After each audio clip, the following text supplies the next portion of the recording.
Hey there, and welcome to the Contentment Creator Podcast, the show designed especially for creative entrepreneurs just like you, who are committed to a beautiful life that's rooted in courage and contentment, and that's blooming with creativity and prosperity. I'm your host, Ellen Broen, a certified life coach, a singer, a mother, and a lover of alliteration, dogs, and deep conversation. This show is designed to become a part of your daily routine, to help you, fellow contentment creator, dig deep to clarify your life vision, catalyze your creative flow, and fuel your entrepreneurial fire in just a few inspiring minutes each day. Each Wednesday, we talk about community, and today's episode is all about unlocking belonging. We've talked this week about learning to trust ourselves again. We've talked about emotional sensitivity as a superpower, not a problem. And now we're arriving at what might be one of the biggest turning points in the inner journey: belonging. But not belonging to something or someone. Today we're talking about belonging to yourself.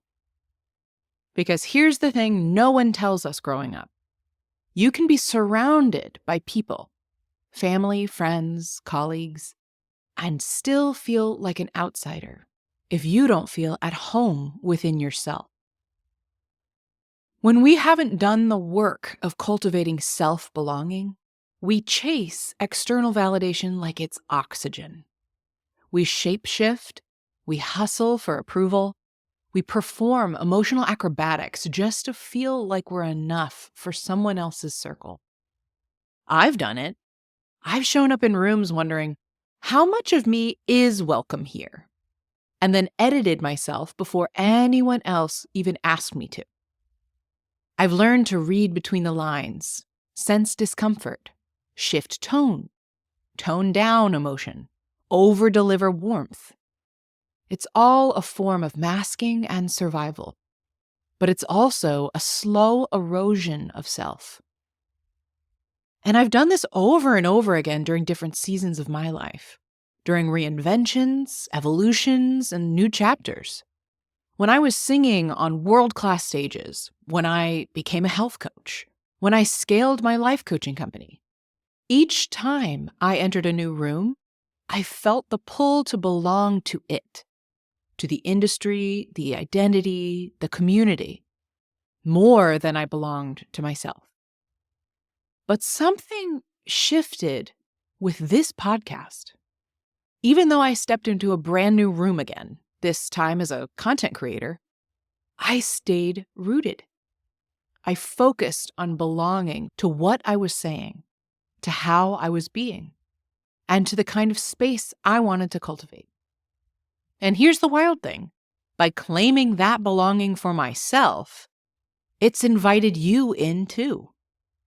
You've told me in your messages, your reviews, your emails, how deeply this space resonates. And that is the most meaningful kind of community I could ever hope to build. And here's what I want to say, gently and clearly. When we abandon ourselves for connection, we're not actually in community. We're in negotiation. A contract that says, I'll belong here as long as I stay within these limits. Belonging to ourselves means that we stop negotiating our worth. It means choosing alignment over approval. It means being willing to disappoint others before we betray ourselves.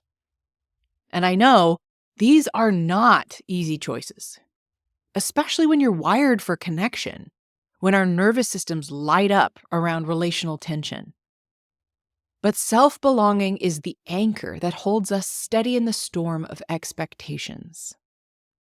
Brené Brown says true belonging doesn't require us to change who we are. It requires us to be who we are. And that takes courage. But it also creates real safety, the kind that doesn't depend on how someone else receives us. When we belong to ourselves first, we stop showing up in relationships hoping someone will hand us a permission slip to be real. We already gave it to ourselves. We show up not to be chosen, but to connect.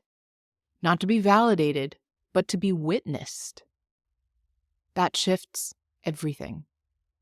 Community becomes less about being liked and more about being seen. Conflict becomes less threatening because disagreement no longer equals disconnection.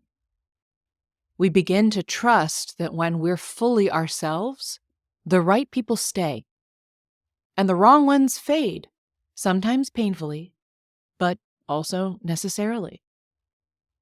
So if you've ever felt like you have to shrink or stretch yourself to fit into a room, maybe the question isn't where you belong, but whether you're starting from belonging to yourself.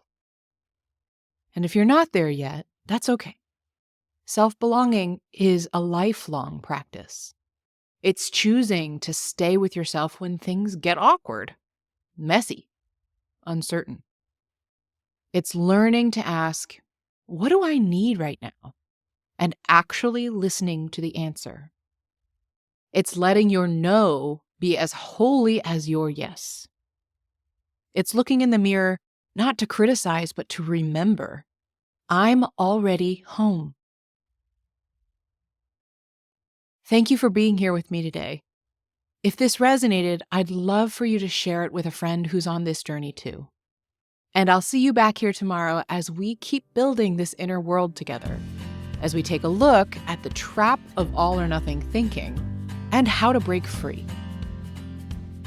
Hit that subscribe button so you never miss a day, and join me in my mission to help a world full of content creators become a world of contentment creators.